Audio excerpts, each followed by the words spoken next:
کائنات کے اندر پوری روئے زمین پر کوئی جگہ ایسی نہیں کہ جس جگہ پر کوئی مؤذن اذان دینے والا اذان نہ دے رہا ہو، اللہ رب العزت کی توحید وحدانیت کا ترانہ نہ گا رہا ہو، آپ صلی اللہ علیہ وسلم کی نبوت و رسالت کی تصدیق نہ کر رہا ہو، اور عظیم عبادت نماز اس کی طرف لوگوں کو نہ بلا رہا ہو۔ اس وقت جب میں آپ سے گفتگو کر رہا ہوں تو یہ وقت بھی ایسا وقت ہے کہ کسی نہ کسی جگہ پر اللہ کا منادی اللہ کی توحید کا ترانہ ضرور بجا رہا ہوگا، آپ صلی اللہ علیہ وسلم کی نبوت و رسالت کی گواہی ضرور دے رہا ہوگا، عظیم عبادت نماز کی طرف لوگوں کو ضرور بلا رہا ہوگا۔ تو گرامی قدر سامعین، 24 گھنٹے میں کوئی وقت ایسا نہیں کہ جب اذان دینے والا کسی نہ کسی جگہ پہ اذان نہ دے رہا ہو۔ مشہور فلسفی، بہت بڑا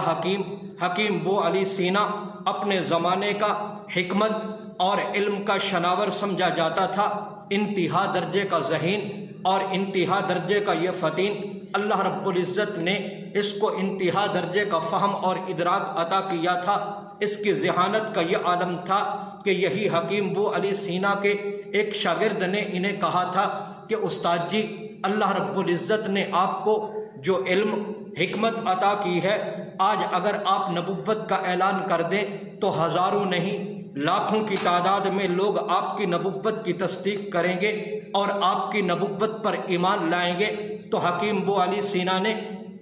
جب اپنے شاگرد سے یہ بات سنی تو اس وقت تو کوئی جواب نہیں دیا، انہوں نے خاموشی اختیار کی، وقت کا انتظار کرتے رہے کہ کوئی ایسا موقع آئے کہ اس بات کا میں جواب دوں۔ وقت گزرتا گیا، ایک دن ایسا بھی آیا کہ یہی حکیم بو علی سینا ہے، ملک شام کے سفر کی طرف جا رہا ہے، اسی اپنے شاگرد کو ساتھ لیا، ملک شام کے ایک شہر دمشق کے اندر پہنچے۔ دمشق کے اندر موسم کی حالت یہ تھی، انتہا درجے کی سردی ہے، ٹھنڈی ہوائیں چل رہی ہے، برف باری ہو رہی ہے۔ اب حکیم بو علی سینا اور ان کا شاگرد ایک کمرے کے اندر داخل ہوئے۔ کمرے کے پڑوس کے اندر ایک جامع مسجد ہے، رات کو یہ کمرے میں ٹھہرے، سخت سردی ہے، گرم انہوں نے بستر لیا، بستر کے اندر داخل ہوئے، سردی کو دور کیا، بستروں کو گرم کیا، رات کو یہ آرام کر رہے ہیں۔ عین تہجد کا وقت ہوا، حکیم بو علی سینا تہجد گزار تھا،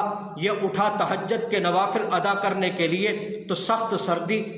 سردی کی وجہ سے ٹھنڈا پانی، اب ٹھنڈے پانی سے وضو کرنا انتہا درجے کا مشکل کام۔ تو اس نے اپنے شاگرد کو اٹھایا، اٹھو میں وضو کرنا چاہتا ہوں، میرے لیے پانی گرم کرو اور میں تہجد کے نوافل ادا کرنا چاہتا ہوں۔ تو شاگرد نے کیا جواب دیا؟ استاد جی مہربانی فرمائیے، آپ تہجد کے نوافل ادا کرنا چاہتے ہیں، تہجد کوئی فرض نہیں، تہجد کوئی واجب نہیں، یہ نفل کا درجہ رکھتے ہیں، پڑھ لو تو ثواب ہے، نہ پڑھو تو کوئی گناہ نہیں ہے، تو سردی کے عالم کے اندر میں کس طرح پانی کو گرم کروں گا؟ یہ میرے لیے انتہا درجے کا مشکل کام ہے، آپ مہربانی فرمائیں مجھے آرام کرنے دیں۔ حکیم بو علی سینا نے کوئی جواب نہیں دیا، خاموشی اختیار کی۔ تھوڑی دیر کے بعد ایک منادی کھڑا ہوا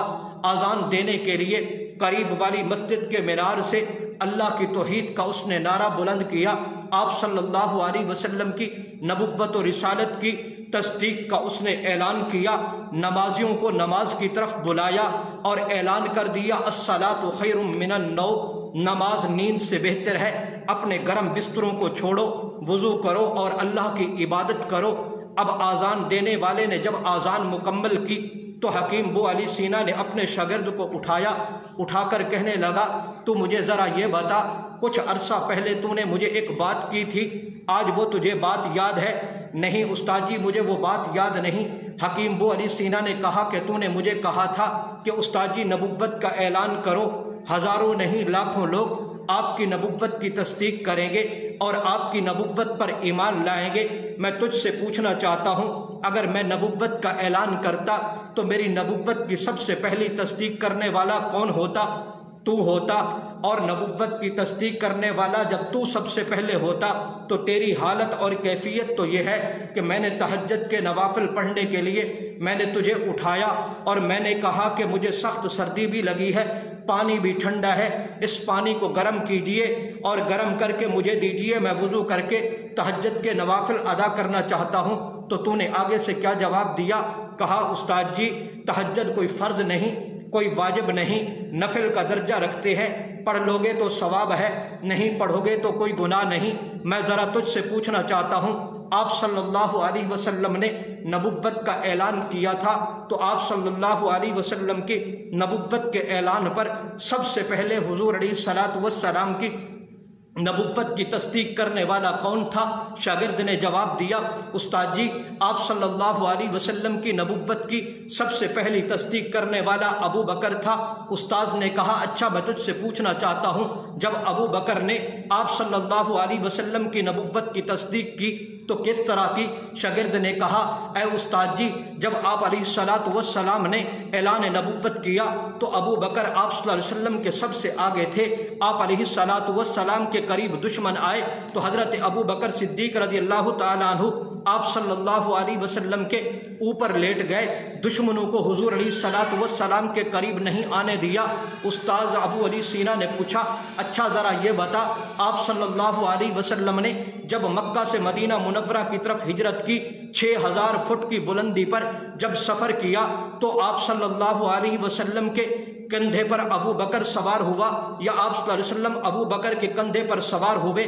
تو شاگرد نے جواب دیا استاد جی آپ علیہ الصلوۃ والسلام کو حضرت ابو بکر صدیق نے اپنے کندھوں پر اٹھا کر 6000 فٹ کی بلندی پر پہنچے۔ تو ابو علی سینا نے پوچھا اچھا ذرا یہ بتا جب غار ثور میں پہنچے تو اس کس کی گود کے اندر آپ صلی اللہ علیہ وسلم نے اپنا سر مبارک رکھا؟ تو شاگرد نے جواب دیا استاد جی ابو بکر کی گود میں آپ صلی اللہ علیہ وسلم نے اپنا سر مبارک رکھا۔ اچھا تصدیق کرنے والا سب سے پہلا کون؟ کہا ابو بکر۔ اچھا ابو بکر نے کیا پیش کیا؟ اے استاد جی اپنا مال قربان کر دیا، اپنے خاندان کو قربان کر دیا، لیکن آپ صلی اللہ علیہ وسلم کا ساتھ نہیں چھوڑا۔ تو استاد نے کیا جواب دیا؟ کہا اے میرے شاگرد میں پیچھے بھی نہیں جانا چاہتا، میں ابو بکر کی بات بھی نہیں کرتا، میں عمر کی بات نہیں کرتا، میں عثمان علی کی بات نہیں کرتا، 1400 سال پیچھے کی طرف بھی میں نہیں جانا چاہتا، میں آج کی بات کرتا ہوں۔ ابھی تیرے سامنے ایک منادی اذان دینے کے لیے کھڑا ہوا،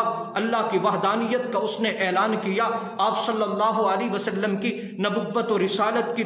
تصدیق کا اس نے اعلان کیا، اور لوگوں کو نماز کی طرف اس نے بلایا، کہا نیند کو چھوڑو نماز کی طرف آؤ۔ تو مجھے ذرا یہ بتا اس کو کیا آپ صلی اللہ علیہ وسلم نے حکم دیا؟ ارے اس نے تو آپ صلی اللہ علیہ وسلم کے چہرے مبارک کو دیکھا نہیں، آج 1400 سال گزر چکے ہیں، آپ علیہ الصلوۃ والسلام کا تو اس نے دیدار نہیں کیا، آپ علیہ الصلوۃ والسلام نے تو اس کو نہیں کہا کہ گرم بستر کو چھوڑ دے، ٹھنڈے پانی سے وضو کر کے جا تو آزان دے، ہرگز نہیں۔ 1400 سال پہلے اس نے آپ صلی اللہ علیہ وسلم کے صحابہ کے ذریعے، تابعین تبع تابعین کے ذریعے اس نے سنا کہ آزان سے پہلے، نماز سے پہلے آزان دی جائے، تو یہ اس نے سردی کو نہیں دیکھا، اس نے ٹھنڈی ہواؤں کو نہیں دیکھا، اس نے گرم بستر کو چھوڑا اور آزان دینے کے لیے کھڑا ہوا۔ اب آپ دیکھیے تو صحیح، نبی وہ ہوتا ہے جس کی تصدیق کرنے والے اپنا سب کچھ قربان کر دیں، نبی اسے کہتے ہیں جس کے ماننے والے اپنا سب کچھ قربان کر دیں، نبی اسے کہتے ہیں جس کے ماننے والے اپنی بیوی بچوں کو قربان کر دیں، نبی وہ ہوتا ہے کہ جس کے ماننے والے نہ ٹھنڈی ہواؤں کو دیکھتے ہیں، نہ سردی کو دیکھتے ہیں، نہ برف باری کو دیکھتے ہیں، نہ ٹھنڈے پانی کو دیکھتے ہیں، بس آپ صلی اللہ علیہ وسلم کی اطاعت کرنے والے ہوتے ہیں، نبی کی اطاعت اور نبی کو ماننے والے ہوتے ہیں۔ تو مجھے کہتے ہیں نبوت کا اعلان کر دے، میں نبوت کا اعلان کروں تو میری سب سے پہلی تصدیق کرنے والا تیری حالت تو یہ ہے کہ تہجد کے نوافل ادا کرنے کے لیے مجھے پانی گرم کی ضرورت ہے، تو مجھے گرم پانی کر کے دینے کے لیے تیار نہیں ہے، تو میں کس طریقے سے نبوت کا اعلان